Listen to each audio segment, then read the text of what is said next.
The Hadley Learning Community is a £60 million PFI development in Telford, Shropshire. An extended school with integrated primary and secondary phases. It's a cutting-edge facility designed to be the school of tomorrow, today.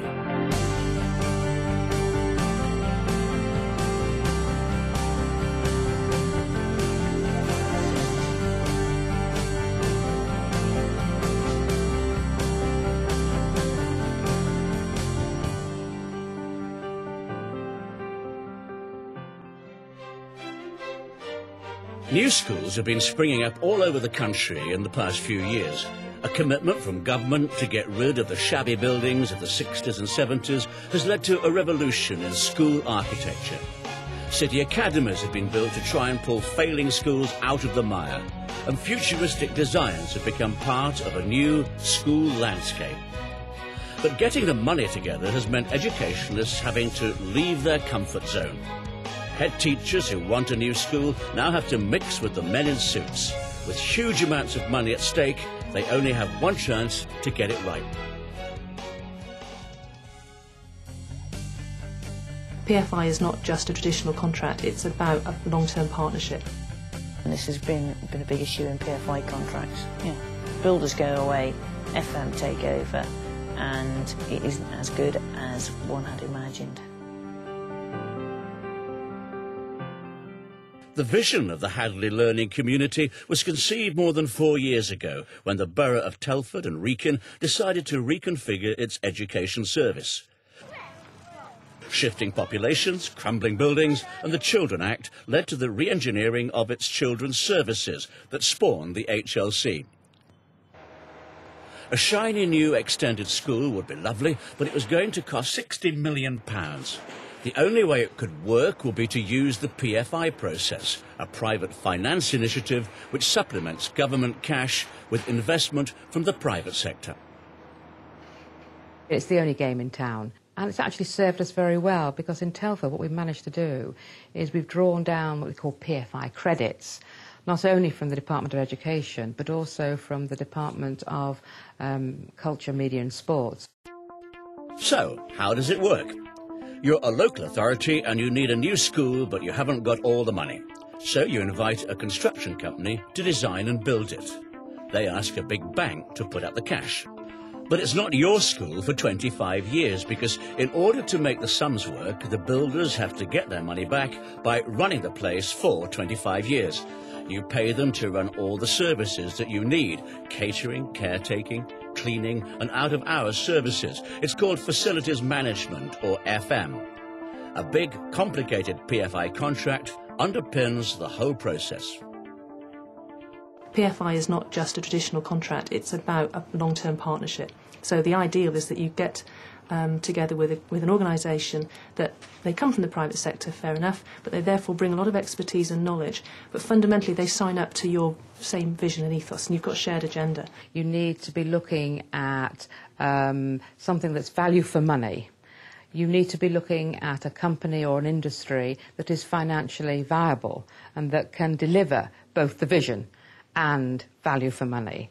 And Interserve came through a very rigorous process. Interserve won the contract to build and run the HLC. Their bid was the one that best met the vision set out by Telford and Wrekin.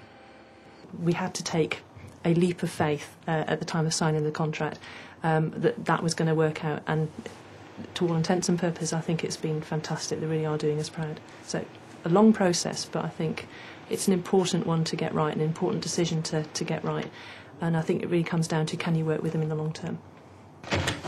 Good morning, Paula. Dr. Jill Eatough was recruited to be the principal of the HLC 18 months ahead of it opening. She has the responsibility to make sure things happen. She works with the contractors with a forensic eye on the detail of the design and the PFI contract for the HLC. The trouble with the greenery is it can get that sort of institutionalised feel if you're not careful. I've said, no, I want to do that with you. I want to make those key decisions, and I advocate that part of the process to anybody going down that route. You know, the layouts of the rooms and the design, you've got to have ownership of. that input into the design and getting my head around the building and what was contractually possible and what wasn't, and building up that relationship with the team has been really key. And I think we will reap the benefits of that in time. Her biggest leverage over me in terms of getting me to do something is at the end of the day I'm going to want to use her as a reference for me on future projects. She understood that right from my very first meeting we had with her, and therefore she knows that I will always want to do my best to enable her to achieve what she does. But equally, she doesn't come to me and ask me to deliver ridiculous things that she knows I can't deliver. And that works as a good way of managing our relationship going forwards. The contractors have to play nicely with the client, represented by Jill Eatuff, but they also need to make sure the building goes up on time and on budget. Under the PFI process, we have given our price for doing the job, and the risk is with us. So it's our design team, architects employed by us, structural engineers employed by us, all the subcontractors are employed by us. And if something isn't right out there, then we take the repercussions. We are builders and designers, if you like, with education experience, but we are not teachers, and that's where having somebody like Jill on board as early as she's been and her support staff now really makes a big difference. So it's got the big screen that we can open out. So it'll either be 2 rooms or 1 big room. Where to source the best ICT package for the HLC is one of the key decisions Jill is involved with. As a specialist engineering college, the school will need to use state-of-the-art technology. There'll be an online curriculum and schemes of work will be posted on the school's network server. So spending a £5 million allocation within the budget is not to be done lightly. If you wanted to interact with the board from your seat, or you wanted to pass this around, then that's wireless slate so the children could. The purpose of the slate is to be supportive of the board, additional to it. So at one level it gives the teacher the flexibility to move around the room and continue the lesson. And the second thing, of course, it means you can get participation from the students by giving them the slate. Because that's one of my issues about I do not want teachers standing at the front of the class all of the time. No, exactly. Impressed as they are by the kit demonstration, Interserve's Mark Smith issues a reality check about just how much cash they have to play with. The budget was built up not using Promethea. But based on some of the numbers that we've got at the moment, that you won't be able to have what you want, I know, for the budget that's set. Yeah. So what I would ask you to do is to go away and have a look at the prices if you can. Being such a high-profile customer means the HLC has a lot of clout when it comes to price negotiations. At the end of the day, if I can't afford it, I can't put interactive whiteboards into every teaching base in secondary. And if I don't do that, then I have to think about what else I do. And that then means, what do we do in terms of using Promethea? And there's that, that template for lesson preparation. So that there's a knock-on effect to all of these decisions. Can you have a look at those numbers for us, Trevor? We can look at it on Tuesday when we sit that'd down. Be great. Yeah, certainly. Yeah. When relationships are right, PFI partners can work within the contract to prioritise funding for specific purchases. Jill works with Interserve to finance what she wants and to put pressure on getting the price down. 45 panels will take away out there. As a result of all the demonstrations and looking at what Promethea can do for us last week, I think the task ahead of us today is try and make sure we've got the right kit in the right place so that Mark can then do all the number crunching. Establishing exactly what kit will go into each classroom helps the team to get an overall cost. Certainly increase the ICT provision. I mean, there's in excess of 60 additional PCs being added in today. Additional whiteboards, all kinds of things. As ever, Mark Smith is keen to keep the purse strings tight. Price, we've had a revised quotation following the meeting last week. At the moment, I think there's still some work to be done on the price. Still outside of the contract budget for the individual components. But I'm sure with a bit of negotiation, we should be able to get within the contract budget. Jill is backed up by the procurement staff from the borough of Telford and Wrekin.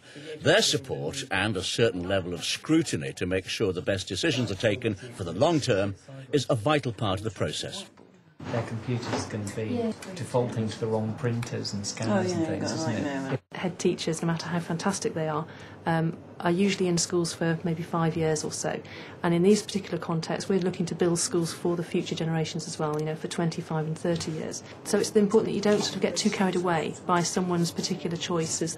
There are certain things that I think it makes sense to take a step back and perhaps to be prepared to challenge the head teachers when you think maybe this isn't in the best interest of the wider picture. The HLC is being handed over in 2 stages, the secondary school in August and the rest in January 2007. And although the contract specifies precisely what buildings should be handed over first, Interserve are able to give the principal extra space and facilities ahead of time. What we want to do is to give you 90% of that forum area. That would be fantastic. The contractor will give you the red line. Yeah. That way, but we're looking to give you majority of the forum, and also we'll try and give you the NEEP as well for the September handover. And then fencing up all the way along the walkway so students can't get onto the pitches until they're handed over to us and they keep off them. We think we can give Jill some benefit by handing over sections which are in excess of what we contractually obliged to hand over in September for the first phase. We might be able to give her the main sports hall, which is not due to be handed over until January 2007. We may be able to give that to her at the October half term. In this marriage of convenience, a good relationship formed during the building phase is one thing, but the constructor also gets to run the school facilities for the next 25 years. This long-term commitment is a little unsettling for head teachers used to having total control. Builders go away, FM take over, and it isn't as good as one had imagined. But I think Interserve have made every effort to overcome that by bringing the FM team in and working alongside us, and also working alongside the construction team, so they do know the building. But I'll still be interested to see if I say I want a caretaker to do that, which is what I would have expected my previous school a caretaker to have done. Is that how it's going to work? And will communications and relationships, be good? So they design it, they build it, and they run it for 25 years. But FTSE-listed construction companies also offer schools the chance to tap into their business resources. There's actually a lot more that the private sector can give to the project other than just cash. And really that's where we are trying to drive our relationships now with head teachers on these projects, and that's one of the reasons I maintain a lot of my contact with Jill, is to try and find ways in which we can actually work alongside the school to actually help the education and learning.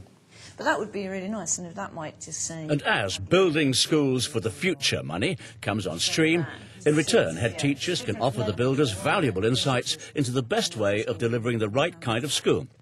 Yeah, they've got all this experience now with the Hadley Learning Community, which I think, they'll be at such a higher point when they start compared to where they were when we started this project. And that's no disservice to them, but a school building, an educational establishment, is very different from many other buildings.